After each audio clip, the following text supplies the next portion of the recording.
20-25 məktəb təlimi toplanıb İKT üzrə təlim keçirir və orada bir problemi hamıya çatdırırsa. Amma məktəb daxili təlimdə məktəbin içindəki problemlər hamıya bəllidir. Orada səmimiyyətlə, ehtiramla, bir-birinə hörmət eləyərək, şantajdan uzaq, bir-birinin əleyhinə danışmaqdan uzaq, hansı ki bəzi təlimçilər bu yolla gedir və qısqanclıq istəyənə özlərini biruzə verirlər. Bunları atmaq lazımdır, hamısı.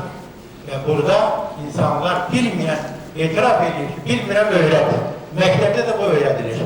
Və bunun nəticəsi olaraq siz yəqin ki, o kitabla tarif olduğunuz Həmkara Dəstək kitabı meydana gəldi. O kitab meydana gəldi, o kitab Elşən müəllim bizlə təhsil şurasına əlaqə saxladı və biz bəyəndik, müzakirə elədik, gördük ki, burada çoxlu test sualları var ki, o suallar düşündürücü, təkcə o bilik verici deyil, tərbiyə ilə bağlı, ölkə ilə bağlı, vətənlə bağlı, problemlərimizlə bağlı düşündürücü məsələlər var orada. Ki, onları bilən insan sabah sınav imkanlarına keçib, direktor olmaq yolunda uğur qazana bilər. Və beləliklə o kitaba biz qrif verdik, mən buradan elan edirəm, hər hansı bir yaradıcı işə, metodik tövsiyə, göstərişə, bu cür axtarışların nəticəsi olan işlərə Təhsil Şurasının elmi metodik mərkəzi var, orada müzakirə edib onu verə bilər. Və digər tərəfdən qeyd edib ki, mən Təhsil Nazirliyi, elmi, pedagogika, psixologiya, elmi metodik şurası, sədriyəm, hələ nazirlikdə. Nazirlikdən gələn öz xəttinə, Təhsil Şurasına gələn öz xəttinə. Biz bunu niyə edirik? İstəyirik yaradıcılıq artsın.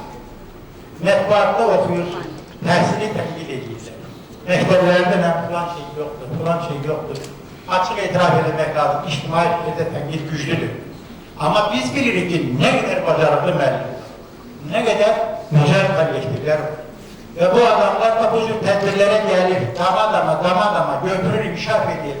Hətta biz Gürcüstanda bir elm-praktik konferans keçirdik, nə qədər müəllim buradan ora gedir, Gürcüstana. İndi Təhsil Şurası Ukrayna ilə əlaqə saxlayır, orada bir mübadilə keçirək. Müəllimlər məmnuniyyətlə gedəcəklər. O müəllimlər ki, özlərində işləyir, işini inkişaf etdirməyə çalışır, təcrübəsini artırmaya çalışır. Amma elə öz yerində sayaq, inkişaf eləməyən müəllim nə tədbirə gəlir, nə deyiləni götürür, nə də məktəb daxili belə işlərin olmasına razılıq verir. Mən region üzrə danışıram, Bakı şəhəri yox, respublika üzrə. Çünki bizim respublika ilə çox sıx əlaqəmiz var, bütün rayonları biz tanıyırıq və bizim təhsil və zaman qəzeti elə bir layihə həyata keçirir. Ən qabaqcıl məktəblər və ən qabaqcıl müəllimlər bizim tərəfimizdən öyrənilir, yazılır, mətbuatda gedir. İnşallah biz onun inşallah kitab halında da hazırlayacaq, təqdim edəcək digər məktəblərə, müəllimlərə ki, qabaqcıl haqqında kitab da çıxıyor, şərəflə, şirin sözləri də deyilir, amma təmbəl təhsilimizi geri çıxır. Bir də onu demək istəyirəm ki, təhsildə kimlərsə içərisinə daxil olmadan, uzaqdan bəsit şeyləri görüb tənqid edirlər. Biz təhsilimizi müdafiə eləməkdə bacarırıq. Yəqin siz mənim Ahmad TV-dəki müsahibəmi ya oxuyanların olar, Yentaz onu təqdim edir. Mən orada sübut eləmişəm. Ana dilindən zəif qiymətin səbəbi küçələrimizdəki elanlardır. Televiziyanın bəzi kanallarındakı yanlış danışıqlardır. Çünki uşaq gördüyünü götürür. Sən niyə müəllimi günahlandırırsan ki, İngiliz dilindən yuxarı qiymət alır, ana dilindən aşağı qiymət alır. O anadan olanından ana dilində danışır. Bu ola bilər. Yəni təsir öyrən yeniyetmədir. Yəni işte gördüyünü götürür. Təsir şeylərdəki yanlış yazılmış elanlar və çox təəssüf ki, bəzi kanallarda bəzi veriliş aparıcılar dilimizin normalarını bilmirlər. Ona görə də öyrən nəsil onu götürür. Yəni hardasa biz müdafiə etməyi bacarmalıyıq. Əgər bizim gənclik içərisində kimsə hansı uyğun olmayan bir cəreyana qoşulursa, hərəkata qoşulursa, o məktəblərimizdə o cümlədən qəbul imkanında Azərbaycan tarixinin olmaması ilə bağlıdır. Azərbaycan tarihi öyrənilsə, imtihan üçün hazırlanırsa, uşaq onu diqqətlə oxuyacaq biləcək. Eğer o imtihanda yoktursa, hamı şair də olmuş. İmtihanı yoxdursa, elə səhvi hazırlaşırıq gedir. Buraxılış imtihanı iki imtihan ola bilməz. Biri, nədir? Riyaziyyat dili, binama dili, bir də İngilisi daxil edirlər. Falan qədər burada imtihan var. Fəllər var, öyrənilibdir. Niyə yalnız ikisindən? Heç olmasa Azərbaycan tərəf olsun. Azərbaycan ədəbiyyat olsun. Azərbaycan tarixi bütün qruplar üçün olmalıdır. Nəysə problemlər çoxdur, mən demək istəyirəm ki, biz bu məsələlərin qaldırılmasında da aktiv olaq. Biri-birimizdən gileydənsə, bu məsələləri qaldıraq, birləşək və həllilər öyrəndik. Bugünkü bizim toplandığımız bu məclis, istədiyimiz o yaxşı işin nəticəsidir. Hələlik bir məktəbin nümunə çəkirik. Biz 129 ilə də tanışırıq, 114 ilə tanışırıq, 239 ilə tanışırıq. Bu 6 nömrəli məktəb bizim ən tanıqlı məktəblərimizdəndir və bugün mən elə ayrılıb bütün gəzdim, mərtəbələr üzrə gəzdim hamısını və mənim üçün çətin deyil ki, bu məktəbin direktoru vaxtilə Bakı Dövlət Universitetində dərs edib tələbələrdən biridir. Və o zaman necə aktiv, fəal etsə, bugün də o boyda məktəbi ona etibar edir.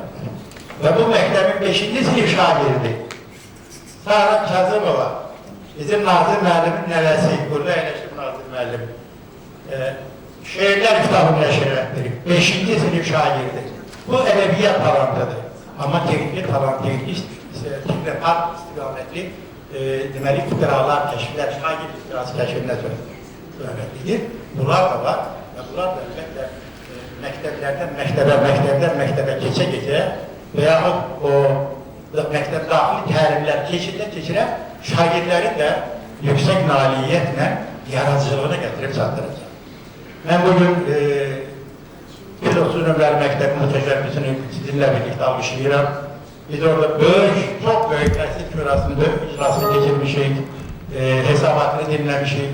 Təhsil zamanın gələn nömrəsi bütünlüklə 230 nömrəli məktəbin qabaqlı işinə həsr olunacaq və onun nəticəsi olaraq dəstək kitabı da meydandadır. Mən alışlayıram o kollektivi, onun rəhbərliyini, Elşən müəllimi və istəyirəm onunla əlaqədar, qaldırılan problemlərlə əlaqədar və ümumiyyətlə bu təşəbbüslə və o kitabın həm də təqdimatıdır, onunla əlaqədar ilk sözü verəm. Bakı Şəhər Təhsil İdarəsinin şöbə müdiri Sevinç xanım Əliyeva. Buyurun Sevinç xanım.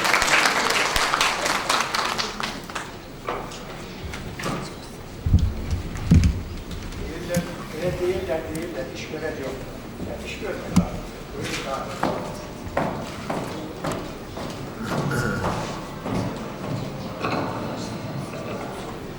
Hörmətli Əjdər müəllim, hörmətli qonaqlar, həmkarlar, məktəbin rəhbərliyi Gülşən xanım. Əslində mən bugün bu tədbirə çıxış üçün hazırlaşmamışam, özürə sözlərimi deyəcəm.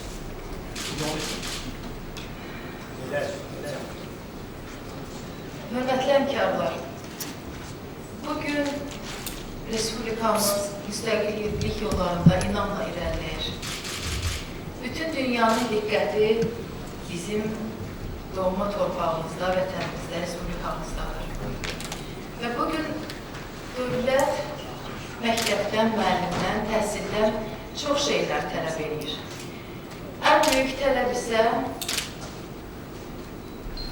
yaradıcı şagirdlərin, müstəqil düşünən, yaradıcı işləyən, təşəbbüskar gənclərin tərbiyə olunmasıdır. Və bu işin öhdəsindən gələn müəllimlərimiz çalışırlar ki, kurikulum islahatının ən qızğın vaxtında nə edilərsə öz töhfələrini verə bilsinlər. Və bugün təqdimatına yığışdığımız bu kitab həmən töhfələrdən deyək ki, birincilərdəndir.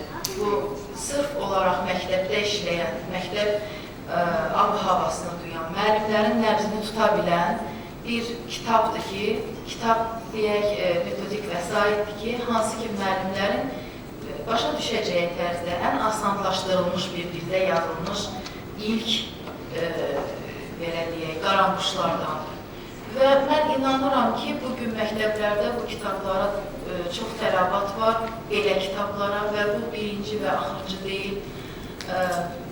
Mən məktəblərlə bizim sıx əlaqəmiz olduğuna görə bilirik ki, belə vəsaitlər bir neçə məktəblərdə hazırlanıb, amma müxtəlif maneələrə rast gəldiklərinə görə işıq üzü görə bilməyib. Və mən çox sevinirəm ki, bugün bu kitab işıq üzü görür. Biz Beşən məndən də danışmışıq, sizin çox böyük köməyiniz olub bu kitabın ərsəyə gəlməyində.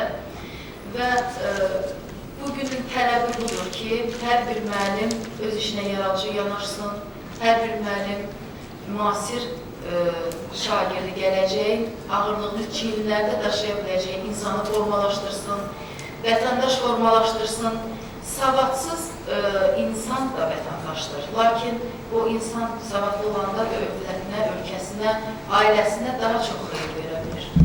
Və fürsətdən istifadə edib bir şey qeyd eləmək istəyirəm ki, bu islahatlar dövründə hər bir insan özünün bacardığını ortaya qoymaq istəyir və dövlətinə, xalqına yararlı bir vətəndaş kimi olmaq istəyir. Və Bakı Dövlət Universitetinin Filologiya Fakültəsinin metodika kafedrasında dərslərim olduğuna görə mən keçən illərdə bu il daha çox həmən tələbələrin məktəb praktikalarında, təcrübələrində daha fəal, daha özünə inamlı olduğunu hiss elədim və bu da artıq son 2 ildə məktəblərə gedəcək pedaqoji tələbələrin, yəni hazırlanan tələbələrin artıq kurikulumun, belə deyək, o hər institutda fən kimi öz adı altında gedir. Bakı Dövlət Universitetində bu ümumtəhsil kurikulumun əsasları fənni adlanır. Bu fənni öyrənən tələbələr, əlbəttə ki, məktəblərə müəllim kimi təyin olunanda artıq haradasa bu fən haqqında məlumatları var, haradasa planlaşdırmanı, kurikulumun tələblərini, standartları, hər bir şeyi öyrənib gedirlər. Və bu da təqdirə layiq haldır ki, dövlət rəhbərliyi bu məsələlərə belə ciddi yanaşır. Ümumiyyətlə, gələcək işlərimizdə, gələcək fəaliyyətimizdə və gələcək araşdırmalarımızda hər birimizə uğurlar arzu edirəm və Ulu öndərimizin təbirincə desək, ömrünü, həyatını müəllimliyə həsr edən insanlar həqiqətən fədakar insanlardır və bütün fədakar müəllimlərin zəhmətləri qiymətləndirilməlidir. Hər bir böyük işlər, böyük ixtiralar belə kiçik kitablardan, yollardan, təqdimatlardan başlayır. Mən arzu edərdim ki, bu kitab davamlı olsun, daha da təkmilləşdirilsin. Əlbəttə ki, bütün kurikulumun tələbləri o kitabda öz əksini tapa bilməzdi və mən də Təhsil Şurasının üzvüyəm. Bu yolda hər birinizə öz köməkliyimi göstərməyə həmişə hazıram və hər birinizə can sağlığı, vətənimizin gələcək uğurlarına baxıb sevinməyi və gözəl Azərbaycanımızın gələcəyini quracaq savadlı, təşəbbüskar, inamlı, bilikli gənclərin hazırlaması yolunda müvəffəqiyyətlər arzulayırıq. Çok sağ olun. Mən demək istəyirəm,